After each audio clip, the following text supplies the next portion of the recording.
नानी जी, आज रसोई में इतने अच्छे पकवान क्यों बन रहे हैं? अरे तेरे नाना जी ने एक तपस्वी मुनि जी को घर बुलाया है। वो उनसे धर्म चर्चा करेंगे। धर्म चर्चा? ये धर्म चर्चा क्या होता है? अगर इससे हमें स्वादिष्ट पकवान खाने को मिलते हैं तो मुझे भी धर्म चर्चा करनी है। धर्म चर्चा कोई बच्चों का खेल नहीं। मैं थोड़ी ना बच्चा हूँ, मैं तो बड़ा हो गया ना। अच्छा, कब हुआ बड़ा तू? बहुत पहले। चुप, मेरा दिमाग मत खा।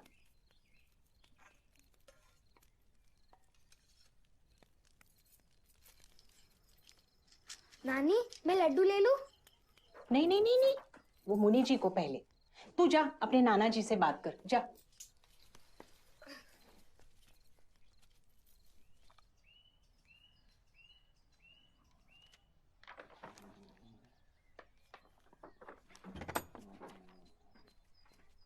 नाना जी, मुझे भी धर्म चर्चा करनी है। धर्म चर्चा करनी है? बेटा, धर्म चर्चा कोई बच्चों का खेल थोड़ी होता है। मैं थोड़ी ना बच्चा हूँ, मैं तो बड़ा हूँ ना। नानी भी यही कह रही है कि मैं बच्चा हूँ। और ले ले ले, तू तो बहुत बड़ा हो गया है पागल। बेटा, धर्म चर्चा भी किसी टाइम करेंगे। एक बात सुन ले तू, मुनि जी आ रहे हैं, उनके सामने कोई उल्टी सीधी बात मत बोलना, ठीक है? हाँ। तो मैं खेलने जाऊँ? हाँ बेटा, अब तू खेलने जा बाहर जा, और मैं थोड़ा सा हिसाब कर लूं, तब तक निपटा देता हूँ। एक चार।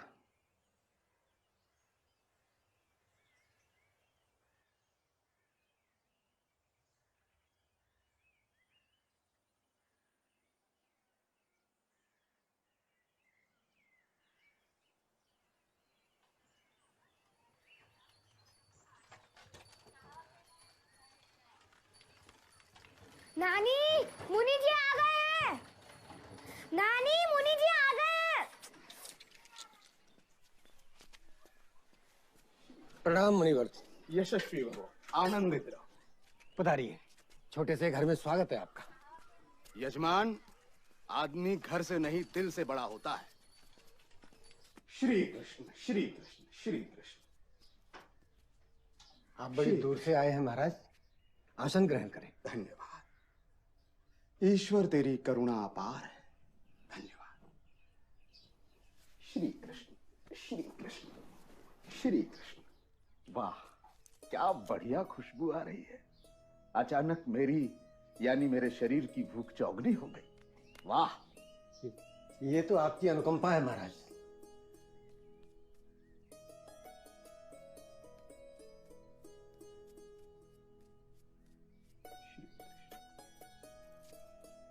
श्री कृष्ण श्री कृष्ण। धन्यवाद। ईश्वर आपको सौभाग्यवती रखे। शुरू करें महाराज। श्री कृष्ण श्री कृष्ण।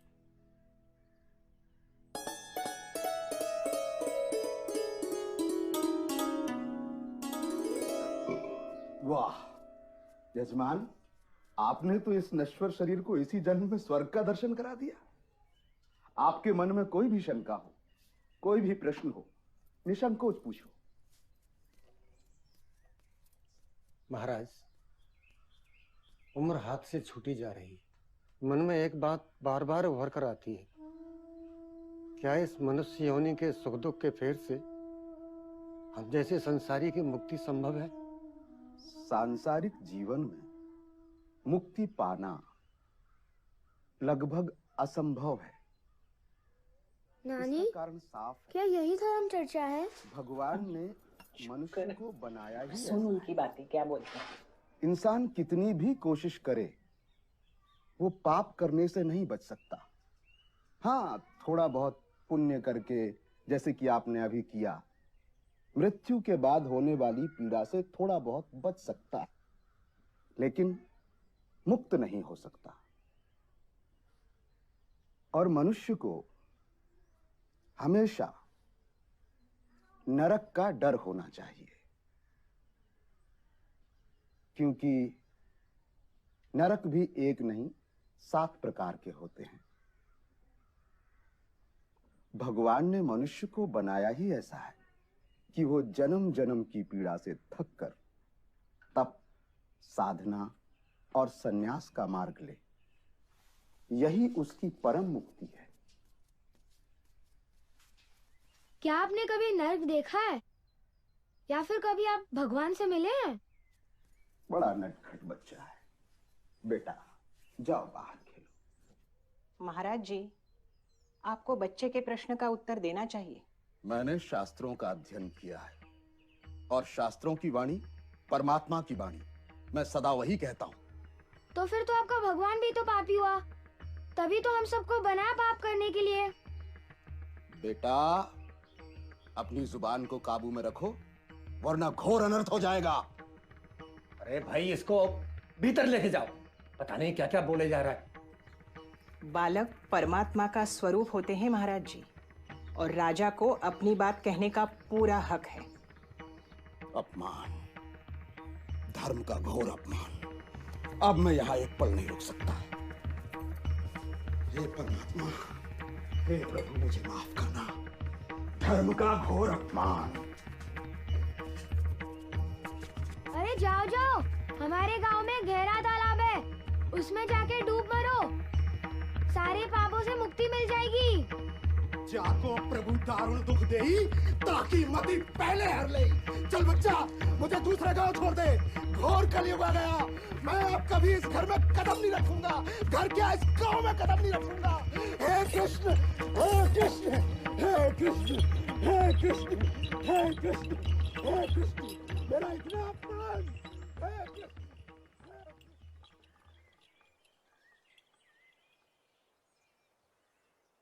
क्या ऐसे ही चिड़े रहोगे जी? और आज आपने दिन भर कुछ खाया भी तो नहीं। सच कहूं तो कई बार भगवान ही बच्चों के मुख से बोलते हैं। जरा सोचो तो राजा ने जो बात कही वो 1 महीने में सही ही तो है ना? अब छोड़ो भी, बच्चे की बात पर इतना मुंह फुलाने की क्या जरूरत है? गुस्सा मुझे राजा पर नहीं, बल्कि अपने आप पर है। जो सीधी सच्ची बात राजा को दिखाई दे गई, वो इस बुढ़े की बुद्धि में पहले क्यों नहीं आई?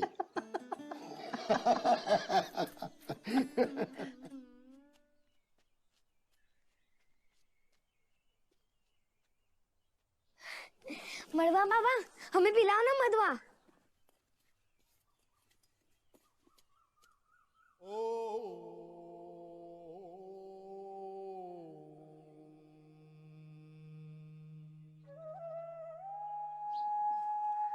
मजा आ गया। इस इलाके में आऊं और तुमसे ना मिलूं, ये कैसे हो सकता है राजा? मैं आपसे एक बात पूछूं? पूछो। फकीर दाढ़ी और बाल क्यों बढ़ाते हैं? हम बढ़ाते नहीं, ये तो खुद ब खुद बढ़ जाते हैं। ये तो और लोग हैं जो कटवाते हैं। मैं आपसे एक और बात पूछूं? पूछो। आप रहते कहाँ हैं? हम तो बावरे हैं, हमारा कोई ठिकाना नहीं राजा। जहाँ रास्ता ले जाए उसी रास्ते पर हम चले जाते हैं। ये नानी जी ने आपके लिए गर्मा गर्म रोटी और सब्जी बनाई है, आप खा लेना। थोड़ी देर और रुका तो तुम्हारे मुंह में पड़ जाऊंगा राजा, इसलिए चलता हूँ। अगली बार जल्दी आना।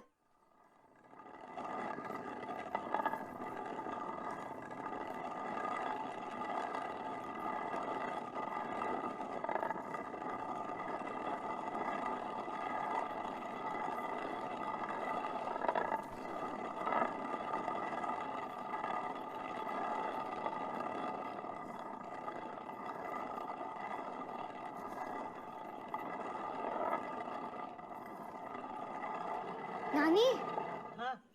मैं नहाने जा रहा हूँ। अरे नहीं नहीं, राजा राजा रुक, सुन जरा, दूध गरम किया है वो पी के जा। हे भगवान, आज सुबह से तीसरी बार दूध गरम कर रही हूं मैं। चौथी बार गरम कर लेना, रबड़ी भी बन जाएगी। आपके इसी लाड़ प्यार ने ही उसे बावरा बना दिया है। अरे भूरा, अरे भैया राजा तालाब के किनारे गया है, जरा ध्यान रखना उसका। किसने पाया जिंदगी में।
बहुत अच्छा।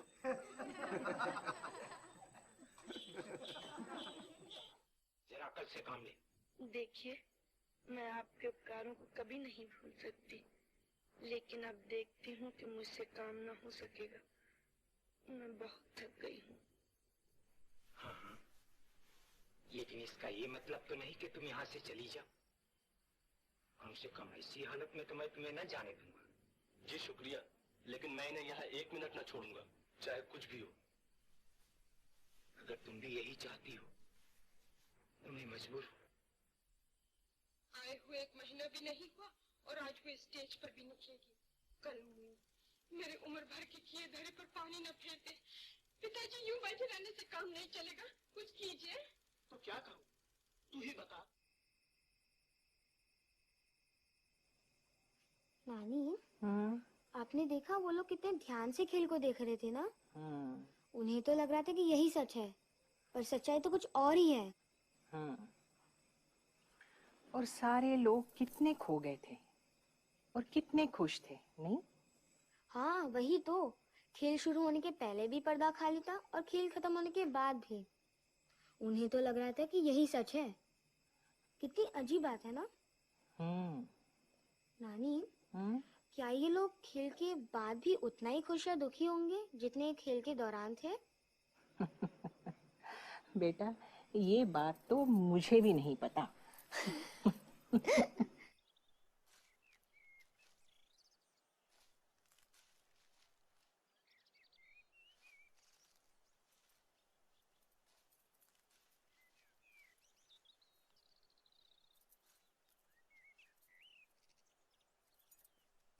ओ बुरा, ओ, जल्दी आ। हाँ जी। देख तो, जमाई जी है ना? हाँ, जा, सामान पकड़ उनका। वो औलाद।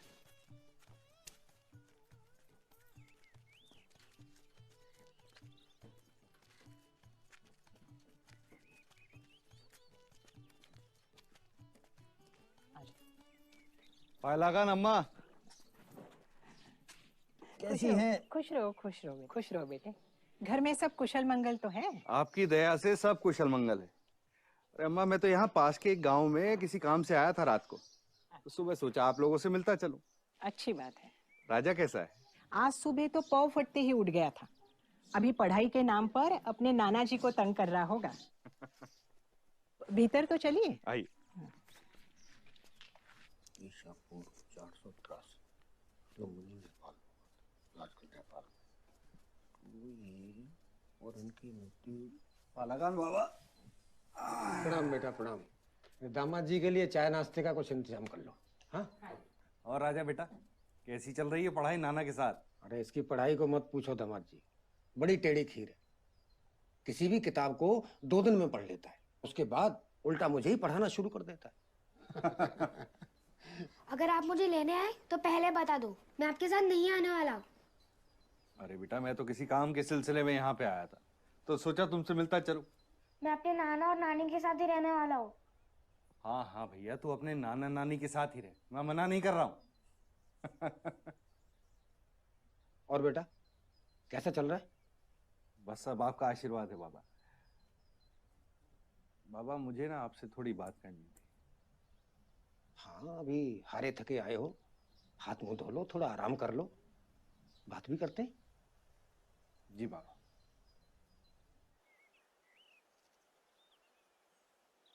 अब राजा की मौजूदगी से ऐसा लगता है जैसे हमारा भी बचपन लौट के आ गया है। हम बुड्ढों की जिंदगी में भी हर पल उत्सव बना रहता है।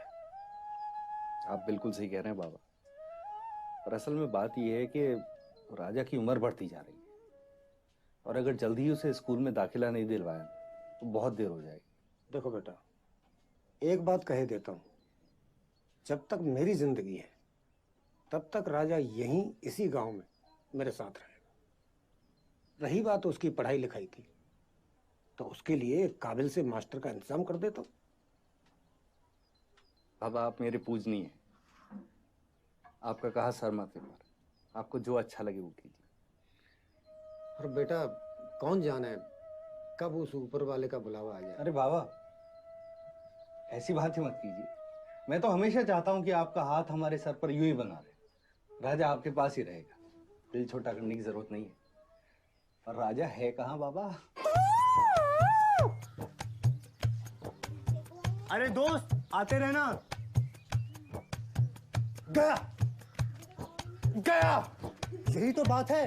2 मिनट में जाता है, 2 सेकंड में जाता है और 2 सेकंड में आता है। 2 सेकंड में आता है, 2 सेकंड में जाता है। क्या?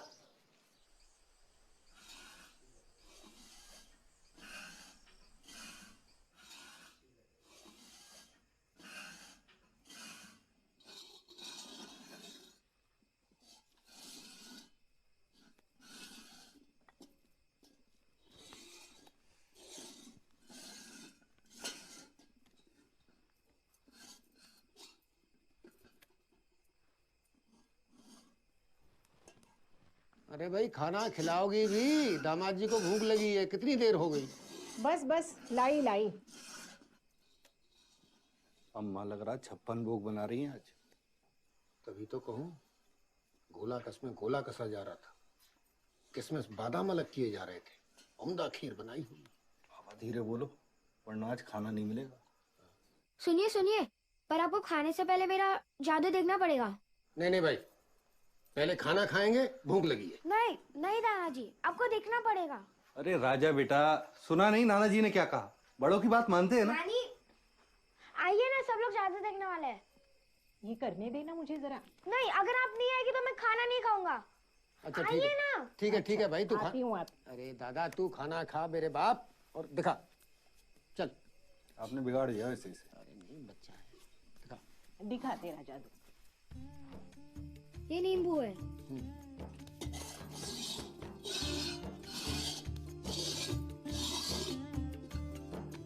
अब आप लोग बताइए, ये नींबू किस लोटे के नीचे है? बीच वाले में। नहीं नहीं, तेरे दाएं वाले। अरे बाबा, आपको नहीं पता है, मैंने देखा। ये बाएं वाले में, खोलना लायक है।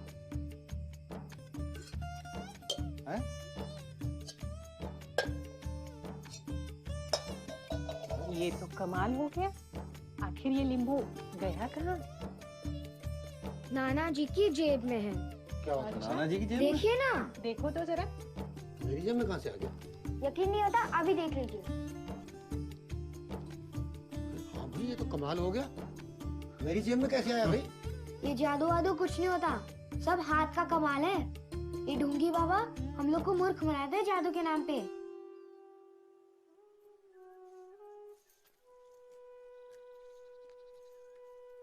नमस्कार। नमस्कार। हम जनगणना अधिकारी हैं।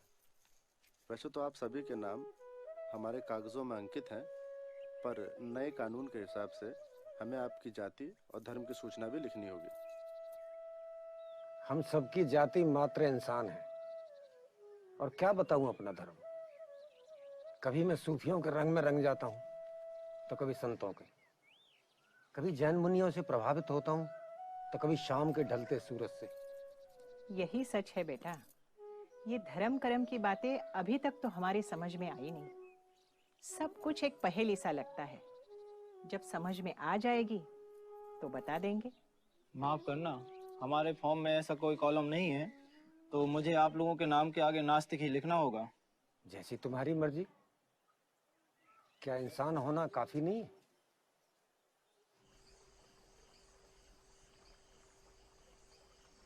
नाना जी, इसमें लिखा है जब भगवान बुद्ध का अंत समय आया तो वो सबसे विदा लेकर निर्वाण को प्राप्त हुए।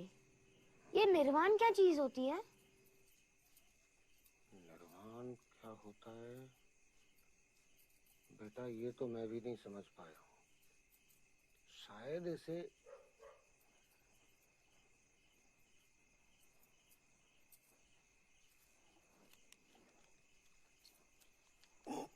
क्या हो रहा है नानी जी? क्या हुआ? नानी, देखिए नाना जी को क्या हुआ? क्या हुआ? क्या हुआ जी? क्या हो रहा है? क्या हुआ? बड़ी घुटन सी। बुरा, ओ बुरा, बुरा, जल्दी आ। सांस लेने में तकलीफ। मुझे लगता है अस्पताल जाना पड़ेगा। मैं गाड़ी निकालता हूँ। हाँ, जा जल्दी।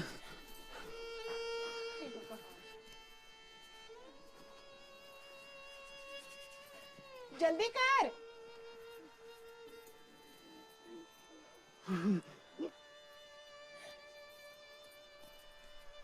जल्दी कर बुरा। डैडी, हटो हटो, आप हटो।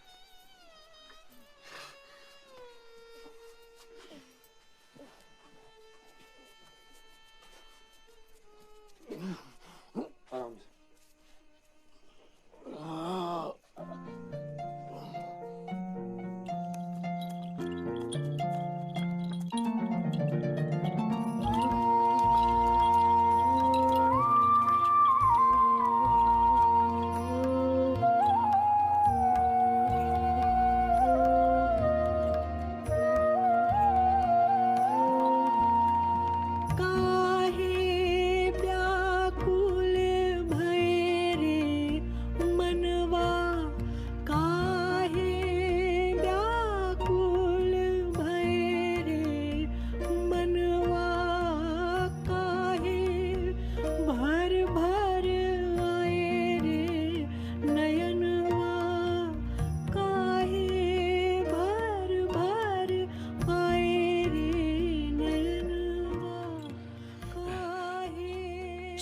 चक्कर रोक लो।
बाबा, हाँ बेटा, एक सवाल पूछूं? अगर मना कर दूंगा तो नहीं पूछोगे क्या? पूछो पूछो। ये नदी में कितना पानी होता है? नदी में बेटा बहुत पानी होता है। वो तो मुझे भी पता है, बहुत पानी होता है, पर नदी में पानी कितना होता है? पानी ऐसे बताना बड़ा मुश्किल है, लेकिन बहुत सारा पानी होता है। इसका मतलब आप हार गए ना? आप मुझे तैरना सिखाओगे ना? हाँ हाँ मेरे बाप, तैरना सिखाऊंगा। पक्का? हाँ पक्का। राजा बेटा, तैरने के लिए हाथों से ज्यादा पैर की जरूरत होती है। माँ आप अकेली रहेंगी तो हमें चिंता लगी रहेगी। आप यहीं रहिए ना, यहाँ आपको किसी चीज की कोई तकलीफ नहीं होगी। मैं जानती हूँ, मगर अब इस भीड़ भाड़ में नहीं रहना चाहती मैं। बस कहीं अकेले दूर शांति से रहना चाहती हूँ। पर माँ, यहाँ हम सब हैं और फिर राजा भी तो है। आपका मन लगा रहेगा और आपके बिना ये घर बहुत सूना हो जाएगा माँ। सूनापन जिंदगी का एक हिस्सा है। अब हम कितनी भी कोशिश करें उससे भाग नहीं सकते। बात तो आपकी सही है माँ। और बाबा के जाने के बाद तो सब कुछ बात खाली खाली सा हो गया। अब बस इस शहर से दूर शांति से जिंदगी के पल गुजर जाएं। माँ भी कैसी बातें कर रही हैं? और अगर ऐसी ही बात है तो जो नदी के किनारे हमारा पुश्तैनी मकान है, हम उसे दुरुस्त करवा देते हैं।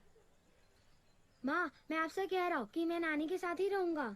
अच्छा बाबा, तुम नानी के साथ ही रहना बस। हाँ। चलो माँ, खाना लगाएं। आ जाओ, खाना खाते। नानी, बाबा ने मुझे वादा किया है कि वो मुझे तैरना सिखाएंगे। अरे वाह। पर मुझे नहीं लगता वो सिखाएंगे। ऐसा क्यों लगता है तुझे?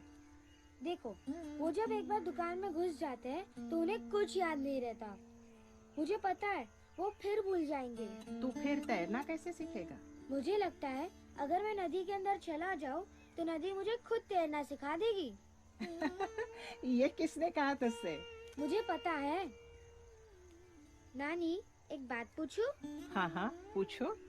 नानी, ये नदी में कितना पानी होता है? नदी में? नदी में बहुत पानी होता है।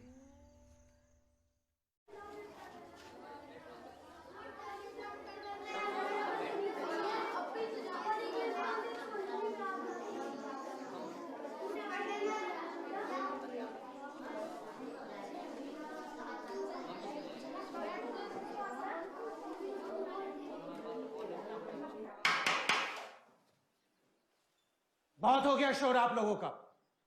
एकदम शांति।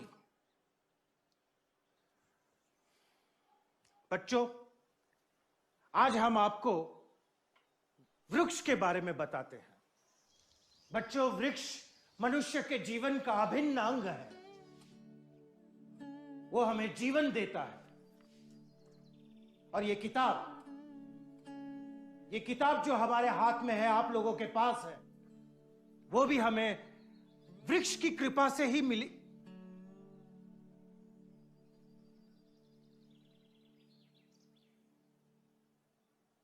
ओए लड़के, क्या चल रहा है? जानते नहीं मैं कंटर मास्टर हूं।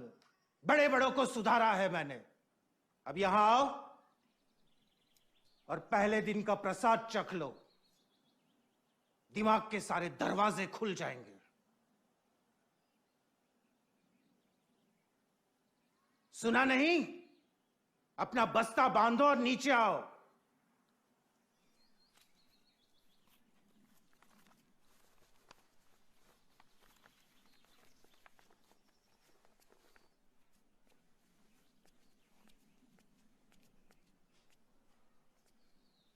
क्या चल रहा था वहां पर? आप ही ने तो कहा वृक्ष हमारे पूज्य है, तो मैं उसकी सौंदर्य में खो गया था। जुबान चला रहा है। कंटर मास्टर के सामने जुबान चला रहा है। हाथ आगे कर। सुना नहीं? मैंने कहा हाथ आगे कर।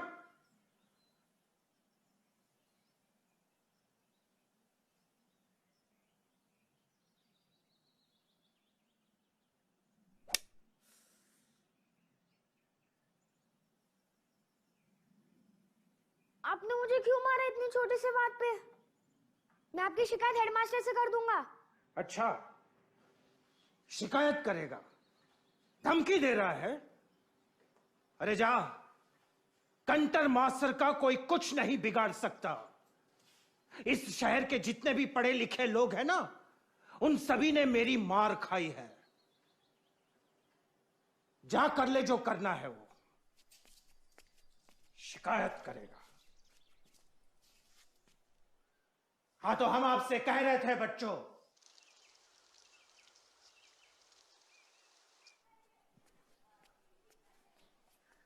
क्या मैं अंदर आ सकता हूँ?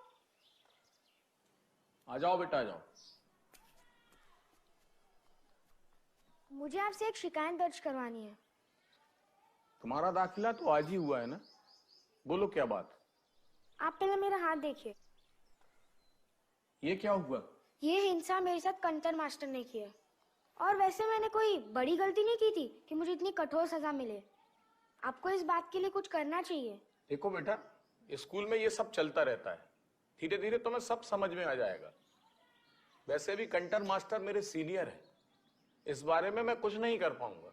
अच्छा, तो आपके ऊपर कौन है? वैसे मेरे ऊपर म्युनिसिपल के चेयरमैन है, लेकिन इतनी छोटी छोटी सी बातों के लिए इतना बड़ा हंगामा क्यों?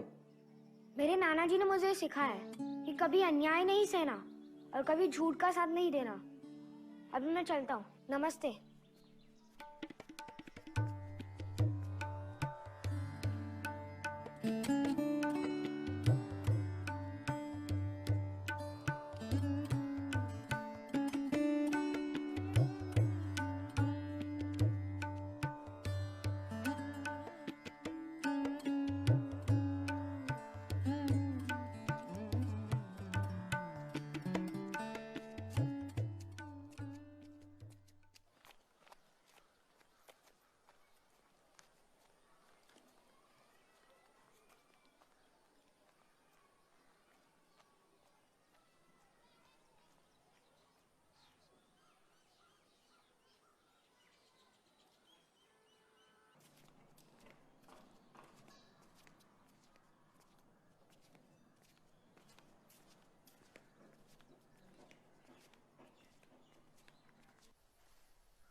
क्या मैं अंदर आ सकता हूँ? हाँ, आओ बेटा, आओ। बैठो। नहीं नहीं, मैं ठीक हूँ। मुझे आपसे एक शिकायत करनी थी। शिकायत? हाँ हाँ, बोलो। स्कूल में मेरे साथ कंटर मास्टर ने हिंसा की और जब ये मैंने हेडमास्टर से कहा तो वो कह रहे थे वो कुछ नहीं कर सकते, इसलिए मैं यहाँ आया हूँ। उनके बारे में पहले भी मुझे शिकायत मिली है बेटा, लेकिन आज तक खुल के कोई नहीं बोला। अब तुम कह रहे हो तो मैं इस पे जरूर कुछ करूंगा। अच्छा ये बताओ बेटा, उस मास्टर ने ऐसा किया क्या है? मैं कक्षा में बैठा था और वो हमें वृक्षों की खूबियां बता रहे थे और मेरी नजर एक सुंदर वृक्ष पर पड़ी। मैं उसे देखने लगा और तभी उन्होंने मुझे सामने बुला के झड़ी से मारा। आप ही बताइए, ये गलत है ना? बिल्कुल गलत है। तुम तो वही कर रहे थे ना जो वो पढ़ा रहे थे। हाँ, इसलिए तो मुझे यहाँ आना पड़ा। तुम्हें डर नहीं लगता? नहीं, नानी कहती है अगर आपने कोई गलत काम किया ही नहीं है तो उसके लिए डरने की कोई जरूरत नहीं है। अब मैं चलता हूँ। नमस्ते।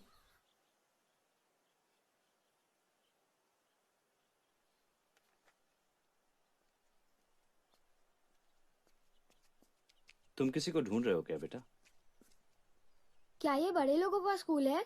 नहीं बेटा, इसे लाइब्रेरी कहते हैं और यहाँ बच्चे बूढ़े सभी अपनी मर्जी से आते हैं और अपनी अपनी मर्जी की किताब पढ़ते हैं। यहाँ कितनी किताबें होंगी? तुम्हारी उम्र कितनी है?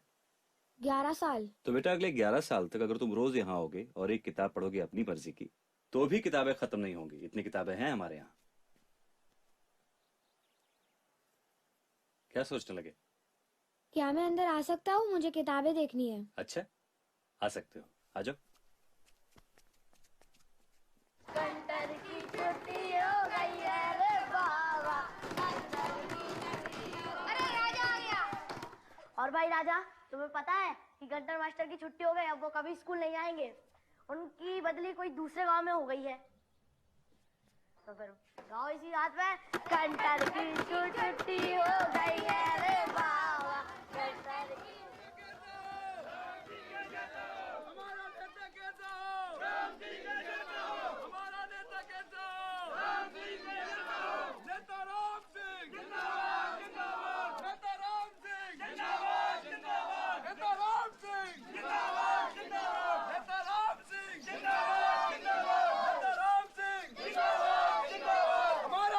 कैसा हो?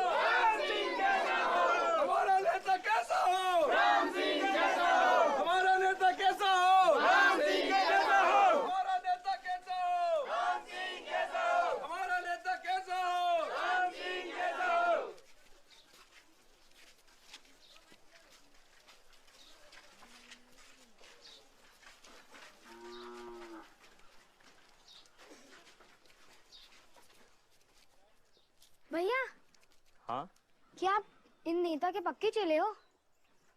अरे नहीं भैया, हम तो वैसे चले आते हैं, थोड़ा लड्डू और 5-5 पैसे मिल जाते हैं। क्या सच्ची? हाँ हाँ, इसीलिए तो हम आते हैं। हमें भी मिलेंगे? हाँ हाँ बिल्कुल मिलेंगे, जाओ ले लो।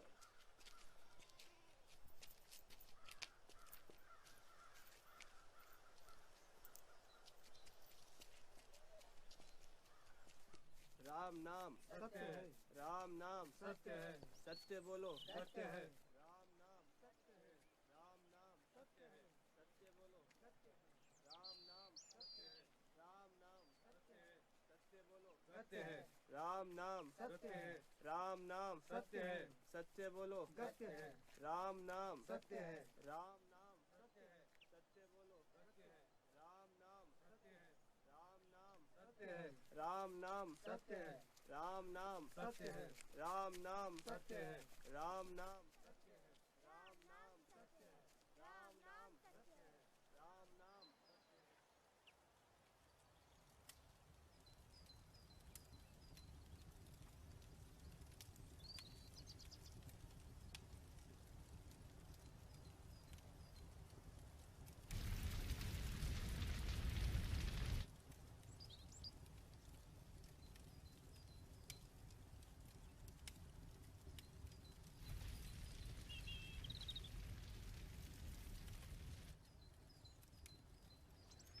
चलो भाई, एक तो कहानी खत्म। अब बात करते हैं मुद्दे की। मुद्दा? हाँ, मुद्दा मुद्दा ये है कि आज से दुकान मेरी, बाकी तुम लोग बांट लो। बाकी? अरे 3 साल से दुकान मैं संभाल रहा हूँ, तो दुकान मेरी हुई ना।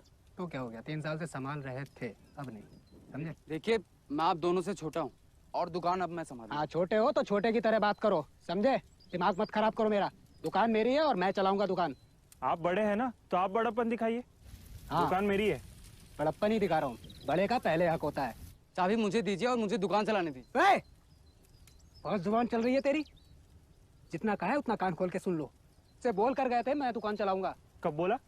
अच्छा, पूछवा इनसे। देखिए, दुकान अब मैं संभालूंगा बस। चुप कर, दुकान संभालेगा। दुकान की तरफ दोनों लोग नजर भी उठा के मत देख लेना। दुकान की चाबी मेरे पास है, दुकान मैं संभालूंगा। ताला तोड़वा के अपना ताला डालूंगा, कल से दिखाई मत दे जाना दुकान के पास, समझे? आप अपना झगड़ा बंद कीजिए, पहले मुझे मेरे पैसे और लड्डू दीजिए। पैसे? लड्डू? लाइब्रेरी में तो हजारों किताबें होती होंगी ना? आपको तो बड़ा मजा आता होगा। हाँ, आता तो है। आपने सारी किताबें पढ़ ली होंगी। नहीं, पर काफी पढ़ ली हैं। पर पिछले कई सालों से मैंने कोई किताब नहीं पढ़ी। अब पढ़ने का मन नहीं होता मेरा। तुम्हें पता है, हमारी लाइब्रेरी में ऐसी कई किताबें हैं जिन्हें आज तक किसी ने छुआ ही नहीं है। ऐसा कैसे? लाइब्रेरी में तो रोज हजारों लोग किताबें पढ़ने आते हैं, कोई किताब अछूती कैसे रह सकती है? ठीक उसी तरह बेटा, जैसे हम प्रकृति में रह के भी प्रकृति से अछूते हैं। आप सही कहते हैं, ये प्रकृति भी तो एक लाइब्रेरी ही तो है। ये नदियाँ, ये पहाड़ और ये जंगल उसकी किताबें। क्या बात है? मैं आपसे एक बात पूछूं? हाँ हाँ, पूछो। आपको याद है जब मैं आपसे लाइब्रेरी में मिला था, आप किताबें रख रहे थे और आपसे 2 किताबें गिर गई थी। आपने एक को माथे से लगाया और दूसरे को नहीं, ऐसा क्यों? ऐसा इसलिए बेटा क्योंकि वो हमारे प्रभु श्री राम की किताब थी। पर सारी किताबें तो एक जैसी होती है, सब ज्ञान देती है, फिर आपने ऐसा क्यों किया?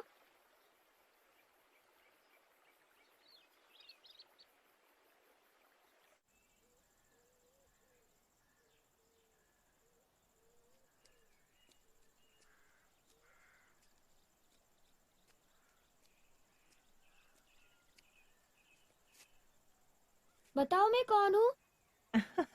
पता है कौन है? तो बताओ। मेरा राजा बेटा। इस बार गर्मियों की छुट्टी में सिर्फ मैं मस्ती करूँगा और कुछ नहीं करूँगा। वो तो तू हमेशा ही करता है। कभी दुकान में जाके अपने बाबा की मदद भी कर दिया कर। बाबा की मदद? हाँ। नहीं नहीं, मुझे नहीं करनी। वो तो मुझे दुकान में छोड़ के भूल जाते हैं। उनकी क्या मदद करनी? तुझे कोई नहीं समझ सकता। तू वही कर जो तुझे ठीक लगे। ठीक है।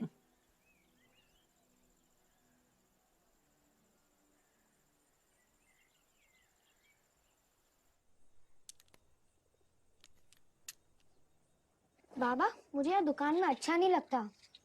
मुझे तो सिर्फ नदी और लाइब्रेरी अच्छी लगती है। हाँ हाँ, वो सब ठीक है। और ये हाथ में क्या ले रखा है? दिखाओ। ये क्या कूड़ा कबाड़ा इकट्ठा कर रखा है? जाओ और इसे फेंक के आओ। मैंने नहीं फेंकूंगा, ये मेरे लिए बहुत कीमती है।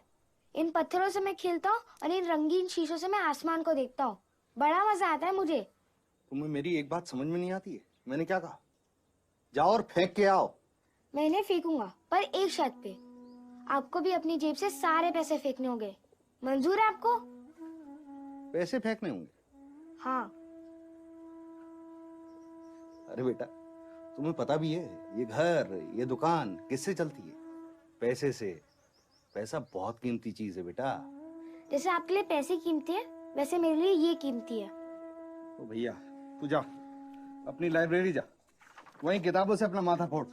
मेरा पीछा छोड़, मैं संभाल लूंगा अपनी दुकान अपने आप। चल। बाबा, ये दुकान में मैं कब से बैठा हूँ, बड़ी भूख लगी है। पैसे दो ना, जलेबियाँ खानी है। तूने सही धंधा चुना है। जा, ये कीमती पत्थर, ये शीशे लेके खा ले जलेबी। है? मुझे लगता है कि बड़े होके तू कुछ ना करने के ही पैसे लेगा।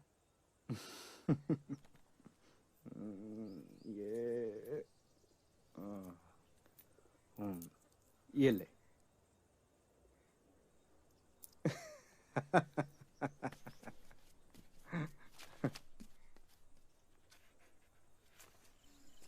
राम राम चाचा। राम राम राजा, कैसे हो? ठीक है। वो स्कूल के मास्टर जी को 50 किलो जलेबियाँ चाहिए थी, क्या भाव लगाओगे? बिल्कुल सही भाव लगा देंगे, राम की कृपा से। बोलो कब चाहिए? अभी तो एक आने का नमूना दे दीजिए, उनको चखाना पड़ेगा। अरे एक आने की क्या जरूरत है भाई, लो तुम मुफ्त में ले जाओ, लो। एक आना? अभी तो आपने कहा मुफ्त में ले जाओ। 50 किलो कब चाहिए? अभी तो 2 महीने की छुट्टी है, बाद में बताता हूँ। सत्यानाश हो तेरा राम की कृपा से। अब बच्चा पकड़ के ला फुन्नू। सत्यानाश हो तेरा, फिर बेवकूफ बना गया राम की कृपा से। मक्का बाबा की जय हो। मक्का बाबा की जय हो। मक्का बाबा की जय हो। मक्का बाबा की जय हो। मक्का बाबा की जय हो। मक्का बाबा की जय हो।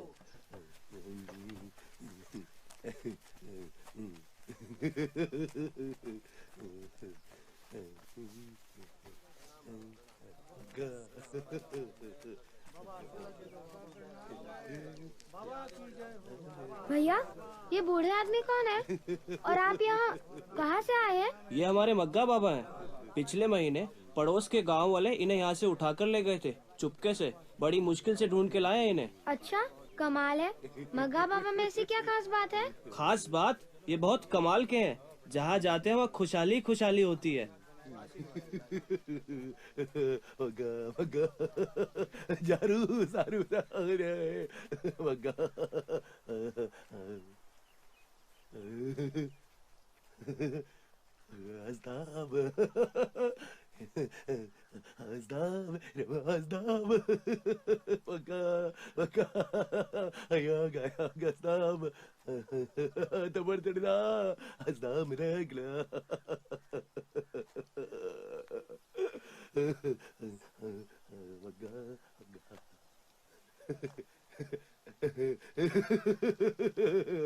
Iremilos Rabet. बाबा, आप ही कौन सी बोली बोलते हैं? Iremilos Rabet. आपसे मिलके तो मजा आ गया।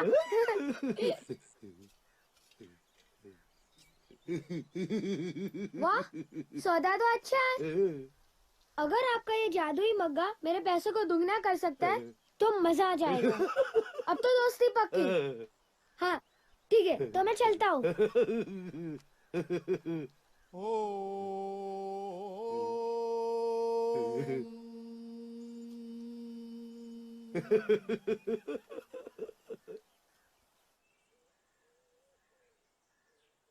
नानी, आज मैं मग्गा बाबा से मिला। मुझे इनसे मिलकर बड़ा अच्छा लगा। न जाने न वैसे क्या खास बात है। बेटे, ये जीवन एक पहेली ही है। शायद उन्हें इसका हल मिल गया होगा। नानी, ऐसा क्यों होता है कि हमारा मन हमें प्रश्न पूछता ही रहता है पर किसी का पूरा उत्तर नहीं मिल पाता?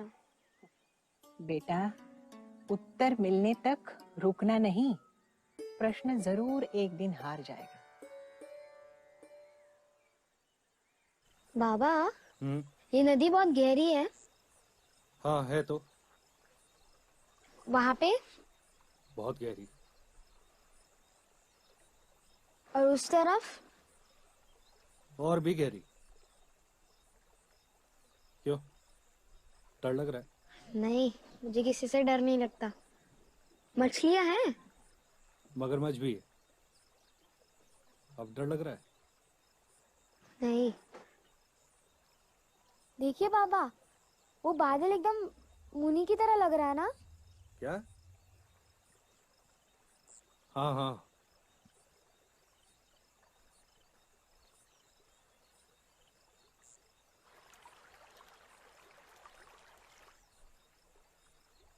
क्या सोच रहे हो? यही सोच रहा हूँ कि आपने तैरना कब सीखा होगा।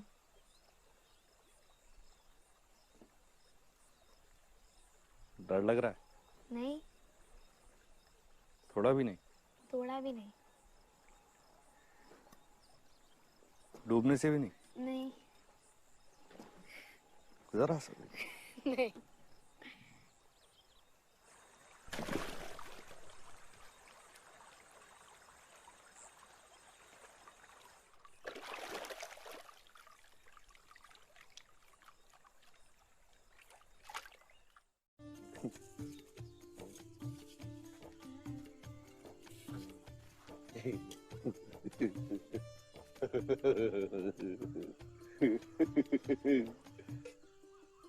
राजा, राजा। बाबा, आप बोलते हैं? मैं तो पहले से जानता था आप हम सबको मूर्ख बनाते हैं। यार, आज आपके चेले चपाटे कहाँ गए? भगा दिया, भगा दिया। नहीं समझा? कोई नहीं समझा। मूर्खों की भीड़। मग्गा, मग्गा। क्या मग्गा बाबा, आपका नाम? नहीं, मग्गा, खाली मग्गा। प्यास, प्यास, तेरी प्यास पूरी होगी? हाँ? बाबा, ना जाने क्यों मन में सदा एक अजीब सी प्यास बनी रहती है। जैसे कभी मैं लाइब्रेरी में किताबों में या कभी नदी की गहराई में इसको ढूंढता हूँ, पर कभी मन शांत नहीं होता बाबा। डूब जा, तो डूब जा, मर जा, मर जा, मर जा, मर जा, डूब जा, मर जा, मर जा। डूबेगा तभी तो जागेगा। हाँ? ये आज कैसी बात कर रहे हैं आप बाबा मुझसे? मग्गा गया, मग्गा जाएगा, मग्गा चल दिया। बाबा, अगर आप भी चले जाएंगे तो इस गांव में तो मैं अकेला पागल बचूंगा। हाँ? मग्गा जाएगा, मग्गा लाएगा, मग्गा लाएगा, मग्गा जाएगा। वो भी क्या आप ही की तरह मोनी बाबा होंगे? ना, वो बोलेगा, वो बताएगा, वो दिखाएगा। अरे बाबा, मैं आपसे छोटा हूँ, आप मेरे पैर छू रहे हैं। तुम्हारे नहीं, वो जो आने वाला है ना, उसके।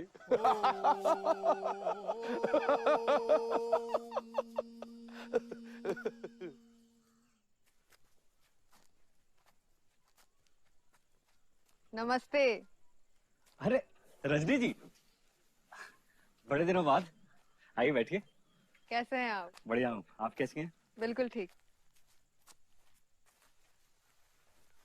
और ये बताइए कि आज बड़े शहर वाले छोटे शहर की तरफ कैसे मेहरबान हो गए? विद्यासागर जी, क्या करें, बड़े शहर के छोटे दिल वालों से मन ऊब उठा था, सो अपनी माटी की सौंधी सुगंध ने फिर हमें यहाँ खींच लिया है। अरे वो नटखट शशि है ना, जो हमारी साइकिल के टायर से हवा निकाल देती थी। संभल जाइए, क्योंकि अब मैं मोटर कार के टायरों से भी हवा निकाल लेती हूँ। आइए, मैं आपका परिचय अपने इस मित्र राजा से कराता हूँ। ये हमारे शहर के एकमात्र अजूबे हैं। आप तो अच्छे खासे इस नौजवान मित्र को अजूबा बना रहे हैं। आप नहीं जानती रजनी जी, राजा इस छोटी सी उम्र में अपनी समकालीन लाइब्रेरी की सभी धूल खाती किताबों को शब्द बाशब्द चाट लिया है। फिर भी इनका भूखा दिमाग है कि खाली का खाली। अब ये महाशय अजूबा नहीं है तो और क्या है। पानी से प्यास बुझती तो नदी को बहना क्यों पड़ता? इस उम्र में ऐसी सोच, अज्ञात को जाने की इतनी तड़प, भाई फिर तो हमारी राजा से दोस्ती खूब जमने वाली है। विचारों की जुगलबंदी छोड़िए और चलिए नदी घूमने चलते हैं। चलिए चलते हैं। आज शशि के बहाने ही एक चक्कर लग जाए नदी का। अच्छा हुआ तुझे इस सूने शहर में रजनी और शशि जैसे मित्र मिल गए, नहीं तो ये बड़ी बड़ी किताबें पढ़कर तू तो पागल ही हो जाता। नानी, मैं इतनी आसानी से पागल होने वाला नहीं, उल्टा मैं लोगों को पागल कर दूं। निरंजन! ये लो, पगले का नाम लिया और कोई बाबा आ गए। अलख निरंजन! अलख निरंजन! माते पग्गल पग्गल जग करे, पग्गल खड़ा मुस्काए। आपने पग्गल को पुकारा और पग्गल आ गया। मुझे मग्गा बाबा ने खास राजा से मिलने के लिए भेजा है। आज से ठीक 1 महीने बाद माते, मैं राजा को अपने साथ भारत भ्रमण पर ले जाना चाहता हूं। अंतर खोज के जिस मार्ग पर यह अग्रसर है, उसके लिए यह यात्रा आवश्यक है माते। और मैंने राजा के पिताजी से भी आज्ञा ले ली है। बाबा, ये तो मेरा सौभाग्य होगा, मैं आपके साथ भारत भ्रमण पर जाऊं। अलख निरंजन! अलख निरंजन! अलख निरंजन! शशि आज चाय और पकोड़े बना रही है। अच्छा हुआ कि तुम आ गए। आज दोपहर से ही न जाने क्यों हमारा मन बड़ा उदास उदास सा था। बड़े शहर का शोर जितना खतरनाक होता है, उतनी ही इस छोटे शहर की शांति भी। रजनी जी, आपके पास तो किताबों का खजाना है, फिर आप क्यों उदास होती हैं? मैं तो अपने अशांत मन को कभी कभी इन किताबों में तो कभी नदी में डुबकी लगा के फुसला लेता हूँ। आप भी यही करें। मेरे मरहूम शौहर जनाब असगर अली और मेरी मित्रता भी इन किताबों के द्वारा ही हुई थी। उन्हें हर नई किताब पढ़ने का बहुत शौक था और हमें हर नए इंसान से पहचान बनाने में बड़ा लुत्फ आता है। और यही शौक मेरी बेटी शशि में भी है। उनका नाम असगर अली और आपका रजनी कैसे?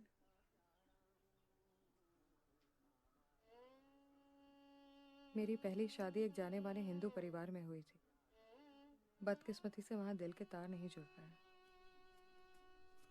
और एक दिन मैं और मेरी बेटी समाज के थोपे गए हालातों से विद्रोह करके आजाद हो गए। उन संघर्ष के दिनों में जनाब असगर अली जी ने हम माँ और बेटी का हाथ थाम लिया। उनके साथ बिताए गए वो चंद दिन हमारी जिंदगी के सबसे सुनहरे दिन थे। लेकिन खुदा के उस फरिश्ते को आखिर वापस चले ही जाना था ना, सो एक छोटे से हादसे ने उनकी जिंदगी हमसे छीन। मेरे बनाए ये चाय और पकौड़े उसी को मिलेंगे जिसके चेहरे पर मुस्कान होगी।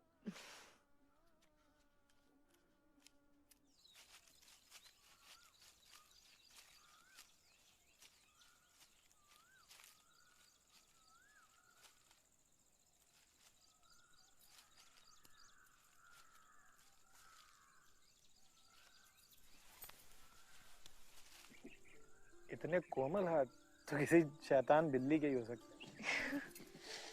तुम्हें पता है मैं यहाँ कैसे पहुंची? कैसे? मैं पूरे रास्ते लोगों से पूछती आई कि आपने कोई खटारा साइकिल वाले को देखा है क्या, और सीधे यहाँ पहुंच गई। अच्छा, खटारा? हाँ, बहुत खटारा। सोच लो, अगर तुमने दोबारा मेरी प्यारी साइकिल को खटारा कहा ना, तो मैं तुम्हें कभी साइकिल नहीं सिखाऊंगा। पर मैंने कहाँ कुछ कहा, वो तो लोग कह रहे थे। मैं तुम्हें अच्छे से जानता हूँ। वैसे भी मैं तुझे साइकिल सिखाने वाला तो हूँ नहीं। माफ करो बाबा, और साइकिल देवी आप भी माफ करो। अब चलो ना फटाफट साइकिल सिखाओ। चलो चलो उठो फटाफट, चलो चलो साइकिल सिखाओ।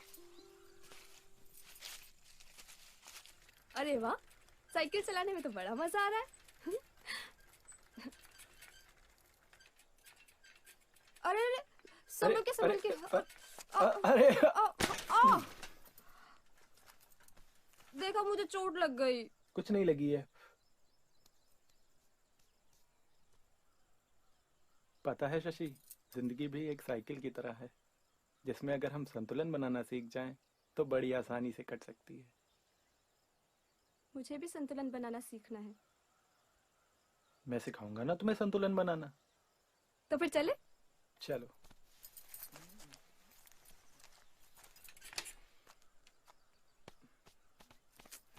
सारे कपड़े गंदे कर दिए मेरे। अब चलो यहाँ से। वैसे बहुत जोर से गिरा दिया तुमने। अच्छा, जब मैं अगली बार आऊंगी तो मुझे ऐसे गिरा तो नहीं दोगे ना?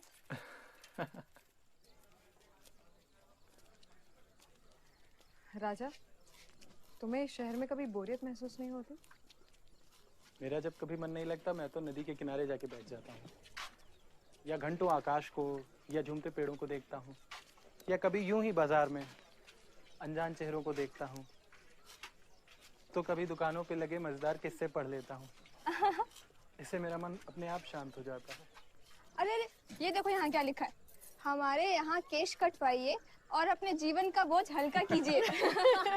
और नीचे भी तो पढ़ो क्या लिखा है, पूरा सर कटवाने पर विशेष रियायत दी जाएगी। राजा, आज तो तुम्हारे पिता की दुकान से कुछ कपड़े खरीदेंगे। तब फिर मैं आप लोगों को बता दूं कि आज आप लोगों की जेब कटने वाली है। कैसा जमाना आ गया है, बेटा अपने ही पिता का नुकसान करवाने पर तुला है। इसीलिए मेरे पिताजी मुझे कभी अपनी दुकान में फटकने तक नहीं देते।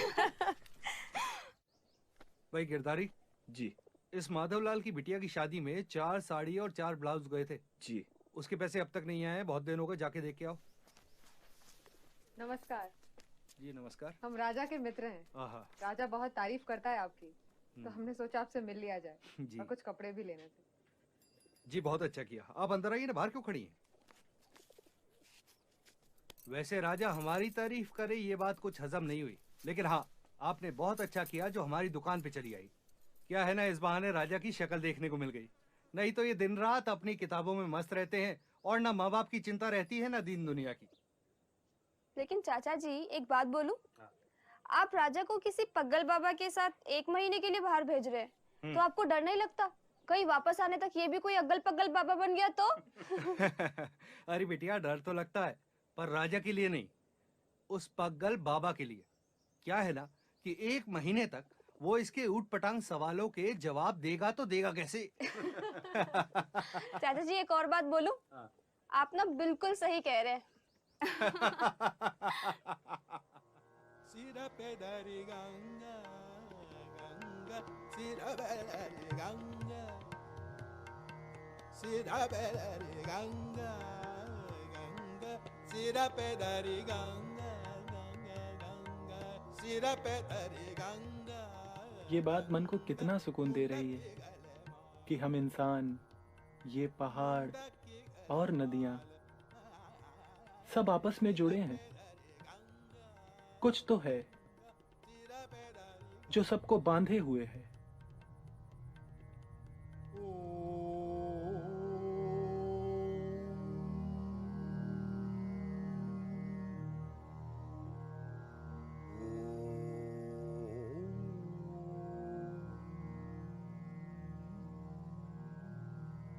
इन मूर्तियों के शरीर तो काम मुद्रा में है, परंतु इनके चेहरे के भाव कितने शांत हैं।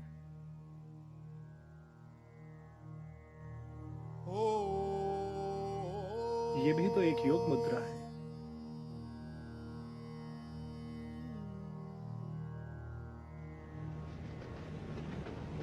बाबा, बनारस में उन विद्वानों से मिलकर लगा कि जैसे उनके ज्ञान में जीवन की महक खत्म हो चुकी है। उनकी भाषा, उनका ज्ञान सब तर्कों पर आधारित था। ज्ञान को यूं तर्क का सहारा लेता देख बहुत अजीब लगा।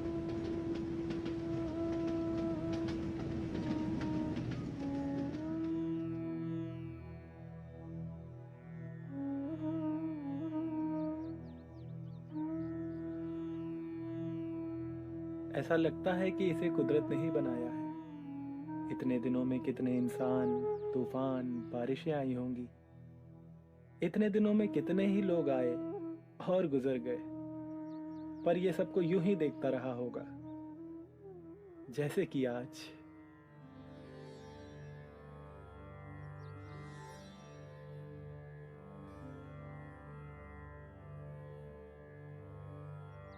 ये पवित्र मूर्तियां बहुत कुछ कहती हैं, पर हृदय की भाषा मौन है। कुछ तो मैं समझ पाया, पर बहुत कुछ है जो मैं समझ नहीं पाया।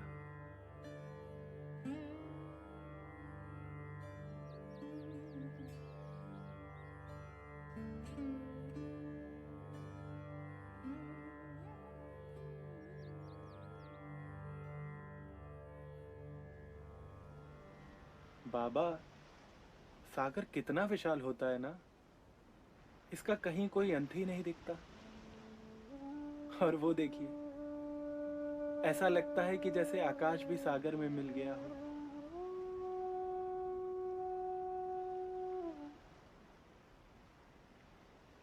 इंसान कुछ भी कर ले, वो कुदरत से कभी जीत नहीं सकता। पर हैरानी तो ये है कि वो फिर भी कोशिश नहीं छोड़ता।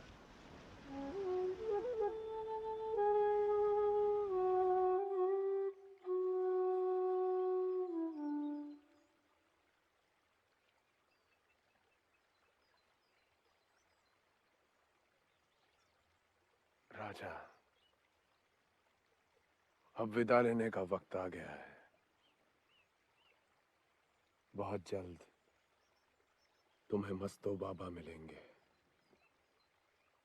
जो तुम्हारा जीवन संगीतमय कर देंगे। पर बाबा, मैं उन्हें ढूंढूंगा कैसे? वो स्वयं तुम्हें ढूंढ लेंगे। बाबा, इस अद्भुत तीर्थ यात्रा के लिए मैं आपका हमेशा आभारी रहूंगा।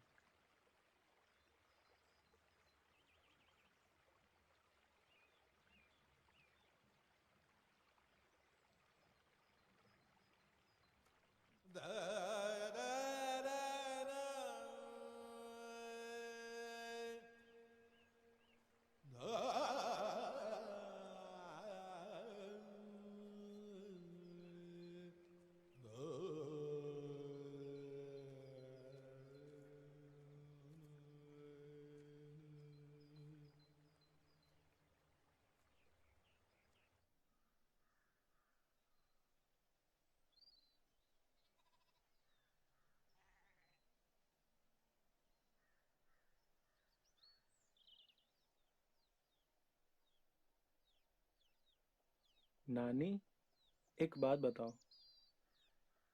जब मैं इस शहर से गया था तब तो यहाँ का मौसम बहुत खुशनुमा था, पर जब से वापस आया हूँ पता नहीं क्यों सब कुछ उदास उदास सा लग रहा है। लंबी यात्रा से आए हो, पहले नहा धो ले, कुछ जलपान कर ले, फिर आराम से बातें करेंगे।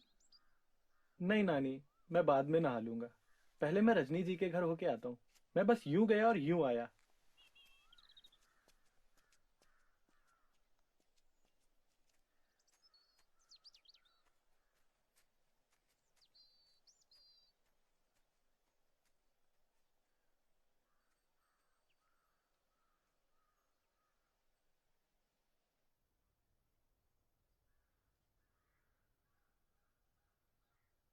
तुम्हारे जाने के कुछ दिनों बाद शशि को मामूली बुखार आया था। कितने ही डॉक्टरों को दिखाया, सबने बहुत कोशिश भी की, लेकिन उसे बचा नहीं सके। और एक शाम घर लौटते परिंदों के साथ वो भी हम सबसे दूर चली गई। आखिरी समय तक उसके होठों पर बस तुम्हारा ही नाम था। कहती रही, मैं फिर आऊंगी। मुझे राजा से संतुलन बनाना सीखना है।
मस्तो,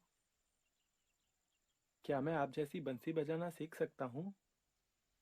तुम तैयार हो तभी तो यहाँ आए हो। मैं कुछ समझा नहीं बाबा। विद्यार्थी जब तैयार हो जाता है तो गुरु खुद चला आता है।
राजा,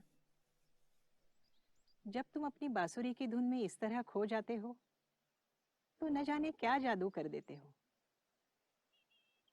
मेरे हाथ अपने आप रुक जाते हैं, मैं कुछ काम नहीं कर पाती, मेरी आंखें बंद हो जाती हैं और मैं किसी अनंत लोक में पहुंच जाती हूँ। नानी, ये तो मस्तो बाबा की बांसुरी का कमाल है। नहीं तो मुझ में वो बात कहाँ जो मस्तो बाबा के रहस्यमय सुरों में है। बहुत दिन हुए मस्तो बाबा से मिले। कल मैं जरूर उनसे भेंट करने जाऊंगा।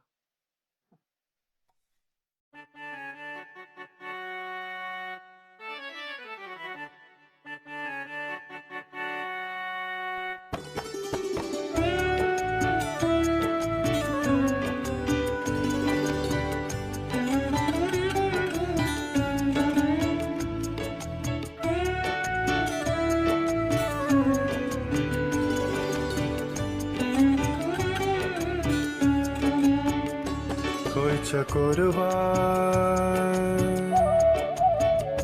कोई चकोरवा अपने गुहार माँ जगाए दिए जाए। कोई चकोरवा अपने गुहार माँ जगाए दिए जाए। कोई कोयलिया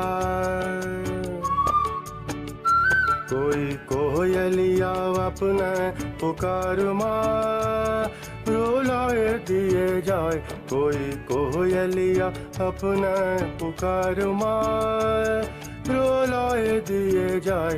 कोई चकोरवा अपना गुहार माँ जगाए दिए जाए। कोई चकोरवा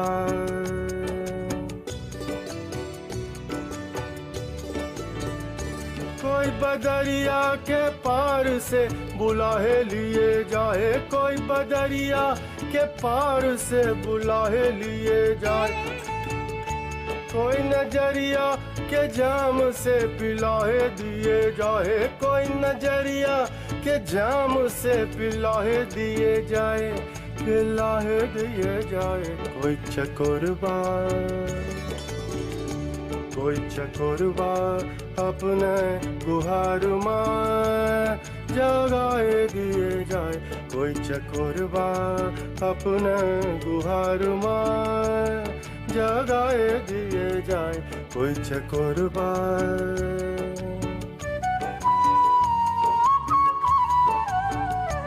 कोई ठगवा अपने प्रीतमा हंसाए लिए जाए। कोई ठगवा अपने प्रीतमा फसाए लिए जाए, कोई मोहरे मना प्रेम रंगमा रंगाए दिए जाए, कोई मोहरे मना प्रेम रंगमा रंगाए दिए जाए, कोई मोहे ध्यान में डुबाहे दिए जाए, कोई मोहे ध्यान में डुबाहे दिए जाए, कोई मोहे भाव में बहाए लिए जाए, कोई मोहे भाव में बहाए लिए जाए, बहाए लिए जाए, कोई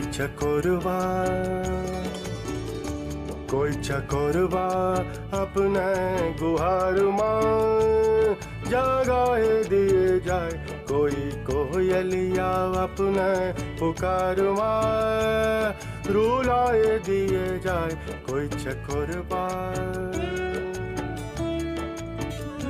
कोई कोयलिया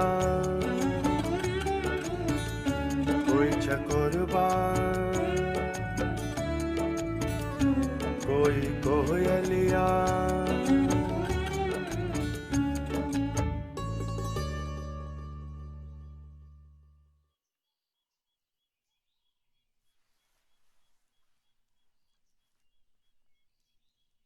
मुझे मालूम नहीं था आप गाते भी हैं। राजा, मैं केवल अकेले में परम के लिए गाता हूं। तुम शायद पहले व्यक्ति हो जिसने मेरा गीत सुना है। बाबा, ये तो मेरा सौभाग्य है जो आज मैं आपका गाना सुन सका। राजा, तुम बांसुरी वादन में अब पारंगत हो चुके हो। अब समय आ चुका है तुम्हें अपनी बांसुरी को तिलांजलि देनी होगी।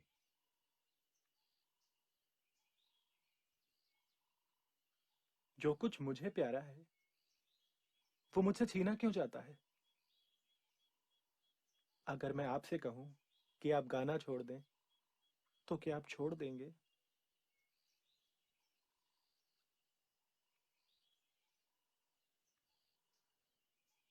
आज से ठीक 1 सप्ताह बाद मैं गाऊंगा अपने जीवन का आखिरी गीत और तुम बजाओगे बांसुरी की आखिरी धुन।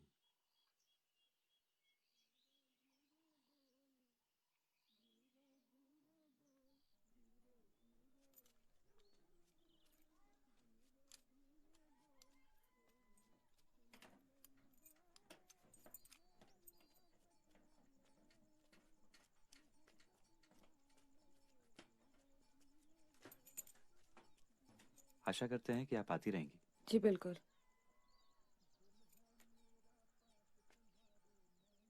न जाने कब से मेरा सपना था कि बस्तर के किसी आदिवासी गांव में रहकर वहां के बच्चों को पढ़ाऊं। सरकार ने मंजूरी दे दी है। उस पाठशाला का नाम शशि रखूंगी। रजनी जी, आपकी बहुत याद आएगी। और आपने जो अपनी किताबों का खजाना हमारी लाइब्रेरी को दिया है ना, उसके लिए शहर हमेशा आपका शुक्रगुजार रहेगा।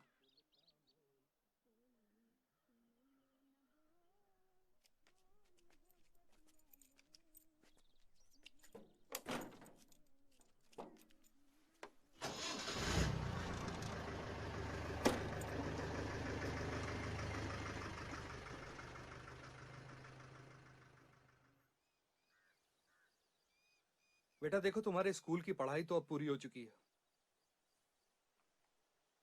और जबलपुर में अब तुम्हारे कॉलेज के एडमिशन की बात कर ली है मैंने, तो जाने की तैयारी कर लो। अब तक अनगिनत किताबों की खाक तो मैं छान ही चुका हूँ, पर कुछ हासिल तो हुआ नहीं। कॉलेज की नपी तुली पढ़ाई में क्या हासिल होगा?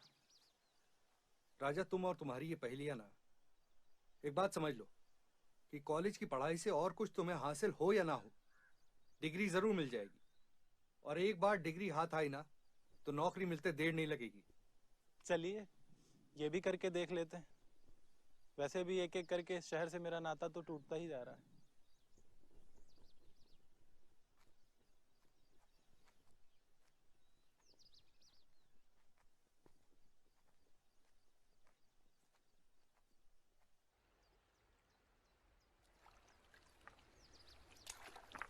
Ridanana, tananana,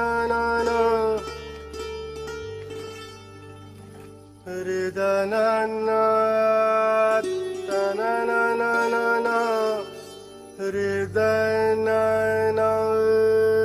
tanana, Nadia, Nadia, yeah, Nadia, प्यासी है नदिया,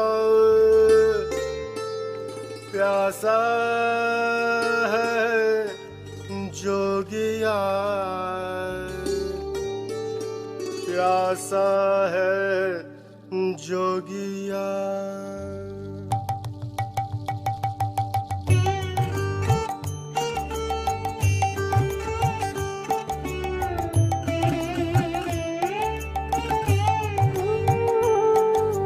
प्यासी है नदिया, प्यासा है जोगिया, प्यासी है नदिया, प्यासा है जोगिया। चल दोनों खोजन, चले दोनों खोजन परम पिया, चले दोनों खोजन, चले दोनों खोजन परम पिया। प्यासी है नदिया, प्यासा है जोगिया, प्यासी है नदिया, प्यासा है जोगिया।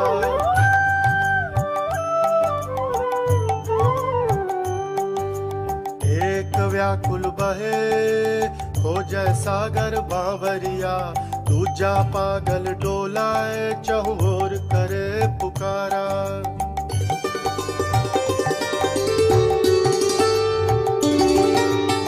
एक व्याकुल बहे खोजे सागर बांवरिया, दूजा पागल डोलाए चहुओर करे पुकारा। अजब है तेरी माया कोई पार न पाया, अजब है तेरी माया कोई पार न पाया। जो भी गहरे डूबा समर सार पाया, जो भी गहरे डूबा समर सार पाया। प्यासी है नदिया, प्यासा है जोगिया, प्यासी है नदिया, प्यासा है जोगिया। चले दोनों खोजन, चले दोनों खोजन परम पिया। प्यासी है नदिया, प्यासा है जोगिया, प्यासी है नदिया, प्यासा है जोगिया, प्यासी है नदिया, प्यासा है जोगिया। ना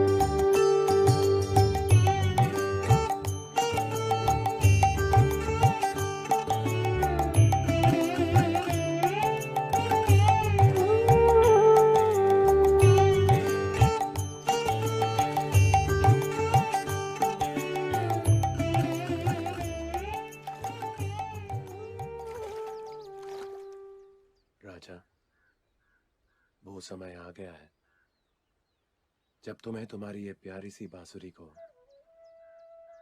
विदा करना होगा। जब एक संगीतज्ञ अपने शिखर पर पहुंच जाता है तो उसे अपने साज को त्यागना ही पड़ता है ताकि वो संगीत की लय में छुपे मौन का स्वाद चख सके।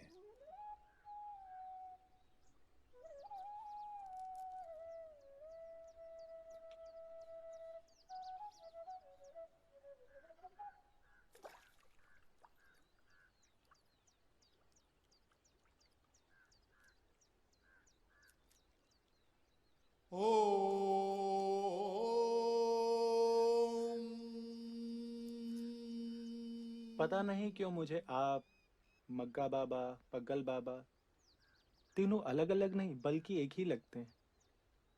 बस आप तीनों का हुलिया अलग अलग है। तुमने हमें सही पहचाना राजा।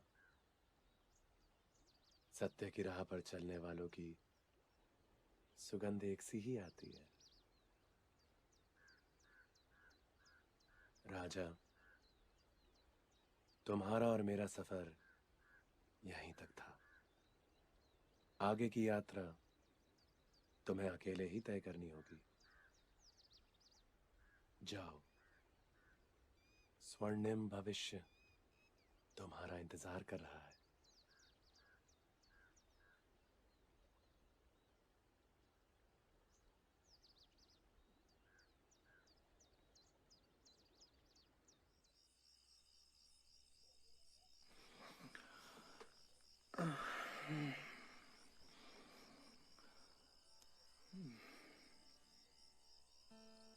नानी, ओ नानी,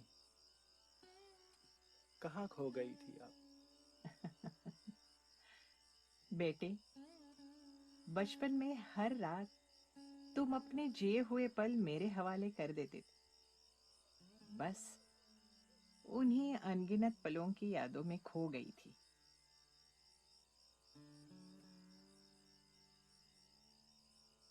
लेकिन राजा, तुम अब बदल गए हो। तुम्हारे चेहरे पर अलग ही आभा नजर आ रही है। तुम्हारी आंखों में आज अनंत शांति झलक रही है। ये सब कैसे और कब हुआ?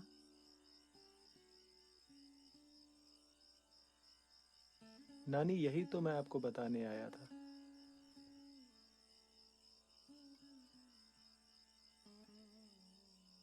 जब पहली बार मैं कॉलेज की पढ़ाई के लिए जबलपुर जा रहा था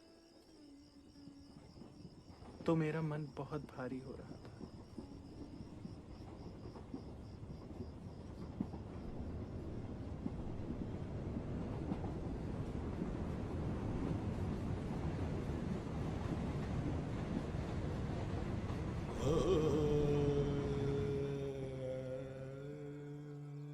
जबलपुर में जिस परिवार के साथ रहने का प्रबंध पिताजी ने किया था, वहां कोई खास तकलीफ नहीं थी, पर अकेलापन पाने के लिए मेरा दम घुटता था।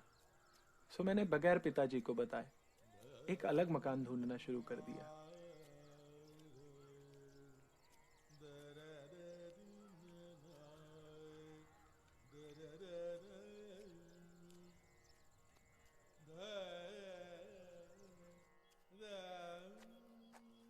ढूंढते ढूंढते एक मकान पर मेरी नजर पड़ी। वो पुराना था लेकिन बहुत सुंदर था।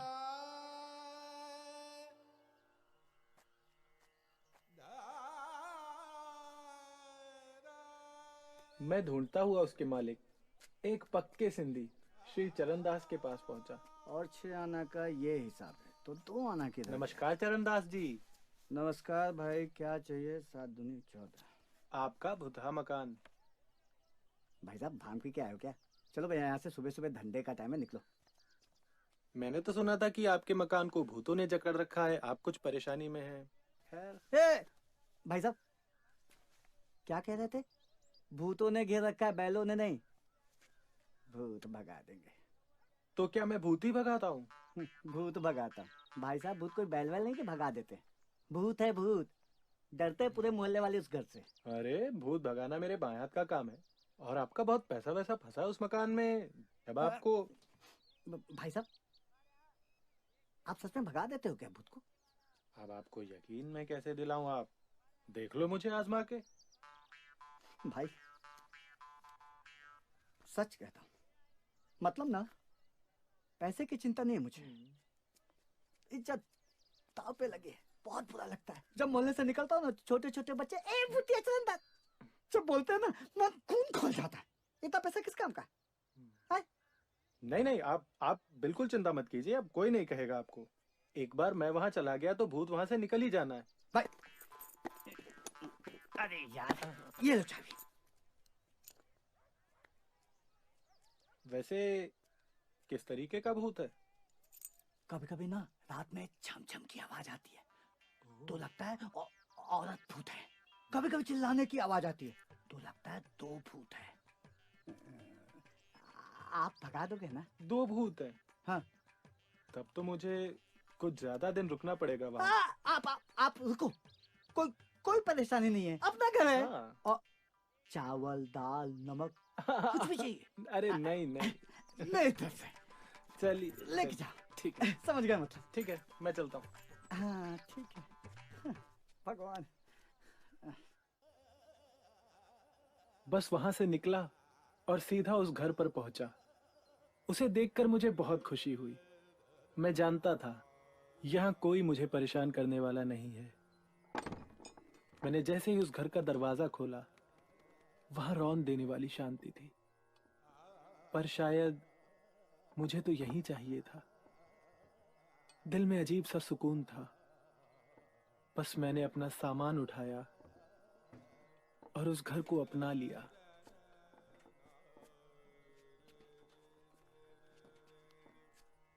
जल्दी ही मैंने भूत का राज भी जान लिया। वो मकान एक खुली जगह पर था। जब तेज हवाएं चलती थीं, तो पेड़ की टहनियां आपस में टकराकर आवाज करती थीं और लोगों ने उसे भूत से जोड़ दिया था। मैं वहां बहुत खुश था। चरण दास ने खाने की चिंता भी दूर कर दी। जब भी उसकी दुकान पर जाता, वो मेरा झोला राशन से भर देता और मैं मुस्कुराते हुए चल देता। कुछ दिन कॉलेज जाने के बाद मुझे लगा कि वहां जाना बेकार है, क्योंकि मुझे मेरे सवालों के उत्तर नहीं मिल रहे थे। प्रोफेसर्स के साथ कई बार बहस हुई।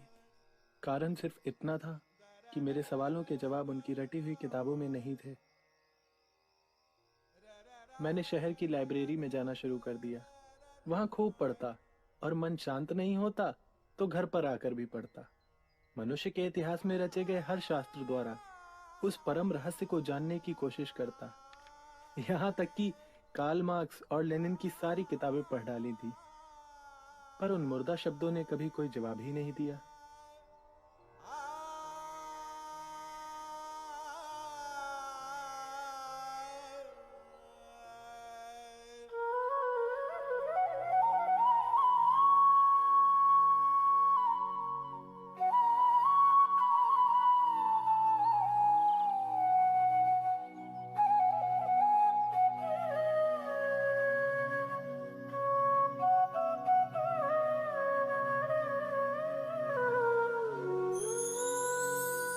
रचैया बड़ी रसदार तेरी दुनिया,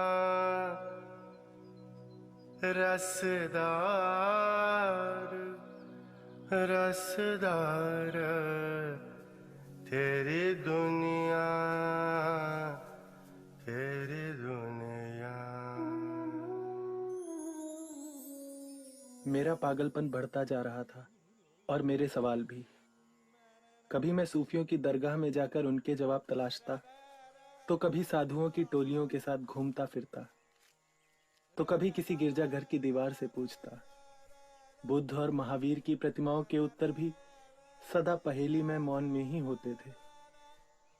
धीरे धीरे मेरे प्रश्न लौटकर मेरी तरफ ही आने लगे।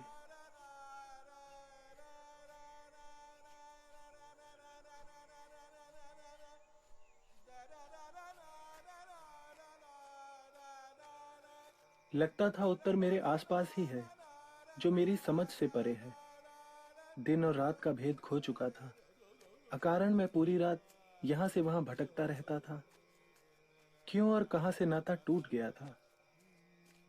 वक्त रुक चुका था। मैं चल रहा था।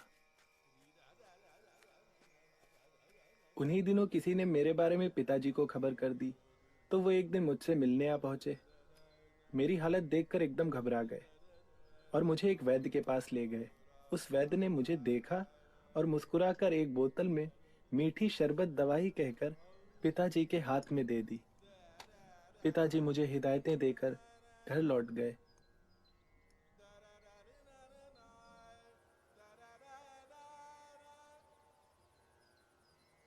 मैं सब कुछ करके हार गया था। उस दिन मैंने तय किया कि या तो जीवन का अंत या जवाब। कभी मैं अपना सिर दीवार से टकराता और कभी यूं ही घंटों छत को घूरता रहता। इसी तरह 7 दिन गुजर गए थे। पर उस रात, आधी रात बीतते बीतते मेरा उस कमरे में रहना मुश्किल हो गया था। कोई अज्ञात शक्ति मुझे खुले आसमान के नीचे खींच रही थी। मैं बाहर निकला। मेरी चाल ऐसी थी जैसे कि मैं नशे में हूं। वो रात नहीं, दिन था शायद। सब कुछ साफ साफ दिख रहा था। हर कदम के साथ वहां पहुंचने की जरूरत बढ़ती जा रही थी। मैं रुकना नहीं चाह रहा था और वो शायद रोकना। शायद यही जानने जा रहा था कि कहां जा रहा हूं। काफी देर तक यूं ही चलता रहा और उसके बाद रुका।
घंटों उस पेड़ के नीचे बैठकर जब मैं घर लौटा तो सुबह हो चुकी थी, मेरी भी और इस दुनिया की भी।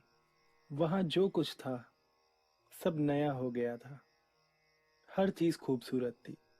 वो बिखरी हुई किताबें मुझे देख रही थी। उनके सवालों का जवाब मेरी मुस्कुराहट में था। वहां की हर चीज मुझे देखकर खुश थी और मैं उन्हें देखकर।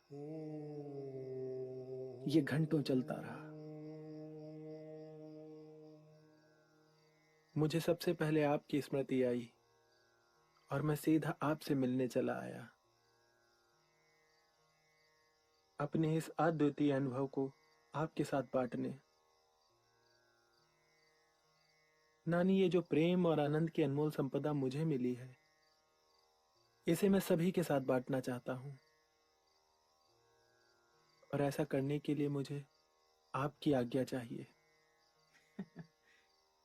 राजा, पहले तुम केवल मेरे राजा थे, अब जगत के राजा हो गए हो। जाओ और संपूर्ण जगत को अपने ज्ञान और प्रेम से रंग दो। मगर सबसे पहले मैं तुम्हारी शिष्या बनूंगी। मुझे दीक्षा दो राजा। नानी, आपको दीक्षा देने के लिए मुझे पहले आपका आशीर्वाद चाहिए होगा।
प्रिय मित्रों, मैं सिखाने नहीं जगाने आया हूं।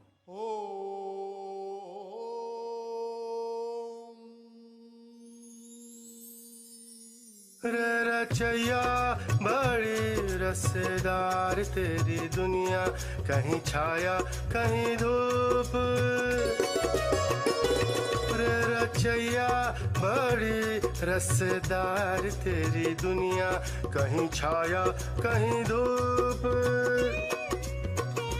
रे छलिया बड़े मजेदार तेरी माया, कहीं अरूप कहीं रूप।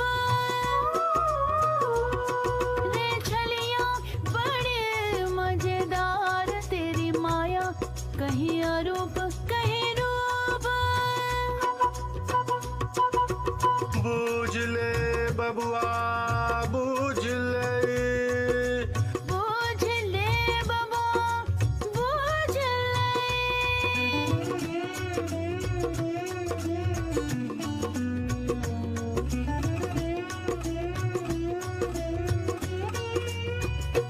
तेरी राहें हैं हजार, तेरा घर है एक, तेरे जाम है लाख, तेरी सुराही है एक।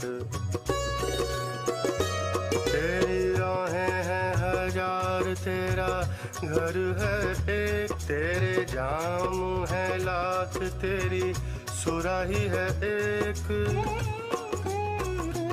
रे पिलैया बड़े घुमौदार तेरी सीढ़ियाँ, कहीं मदिरालय कहीं देवालय। रे पिलैया बड़े घुमौदार तेरी सीढ़ियाँ, कहीं मदिरालय कहीं देवालय। डूब ले रसिकवा